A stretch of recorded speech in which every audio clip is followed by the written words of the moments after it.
भगवान। आप साधक हैं तो मैं ये कहना चाहूंगा कि झुंड तो गीदड़ों के होते हैं,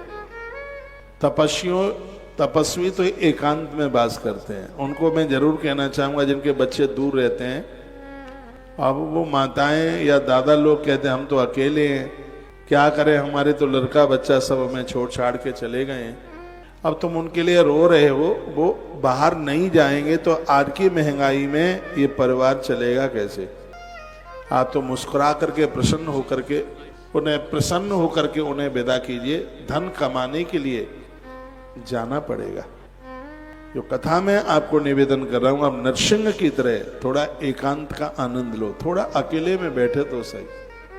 आप तो चाय अकेले नहीं पी पाते हैं, चाय पीते समय भी पत्नी चाहिए, बच्चे सही चाहिए, पापा चाहिए, चाय भी अकेले नहीं पी सकते। और बोलते हैं हमें तो चाय पीने में अकेले में आनंद ही नहीं आता, हम चाय पिए तो घर का कोई न कोई होना चाहिए। एकांत वास करो, 24 घंटे में से कुछ टाइम अकेले बैठो, अपने आप को पूछो हम कौन है, कहां से आए, हमें क्या करना है।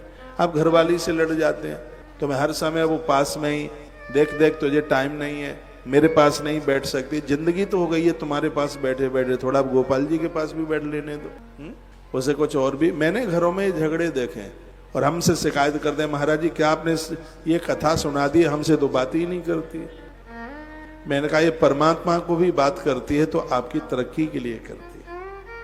अब इसको कौशल्या ही बनकर के जीने दो, अब इसको अनुसुईया बनकर के जीने दो, क्योंकि इसके ही द्वारा यह लोक और परलोक दोनों के दोनों सुधरेंगे। अब आप वानप्रस्थी जीवन जी रहे हैं।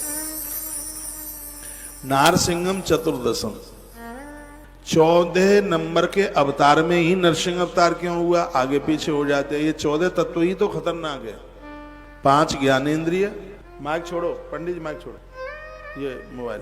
5 ज्ञानेंद्रिय, 5 कर्मेंद्रिय, 10 हो गए। मन बुद्धि चित्त और अहंकार, इन 14 को कब्जे में करना है, ये न भटक जाए। ऐसा सिंह है जो पूरे जीवन में एक ही औलाद पैदा करता है। ऐसा सिंह है जो अपने भोजन के अलावा कोई कितना भी भूखा हो वो घास फूस नहीं खाएगा। हमारी तरह थोड़ी है जैसे वो खा लेगा, वो कभी झुंड में नहीं रहता, ये उसकी विशेषता, अकेले में पड़ा रहता है। और साधक को यही चाहिए, कितना भी भूखा मर रहा हो चाहे जिसका ना खाए, यही तो सीखने को इससे मिलता है। भूख दम निकल जाए, सबका नहीं खाना है। आहार में ही तो शुद्धता चाहिए, आहार में ही तो पवित्रता चाहिए। चाहे होटल पर खा लेते हैं, चाहे जहां खा लेते हैं, मरे गिरे में खा लेते हैं, जो जहां मिले तहां पेट भरना है। पेट नहीं भरना है। आहार भी हमारे विकारों को बढ़ाता है या विकारों को समाप्त करता है। नरसिंह भगवान 14वें अवतार में प्रकट हुए, कम में और ज्यादा में भी हो जाते, क्योंकि 14 जो तत्व हैं उनको ही आपको संयमित रखना है। तो सिंह तो बहुत ही ज्यादा संयमित होता है, शेर बहुत संयमित होता है, झुंड में नहीं रहता, चाहे सो नहीं खाता, अकेले में रहता है। साधक का जीवन भी ऐसा ही होना चाहिए।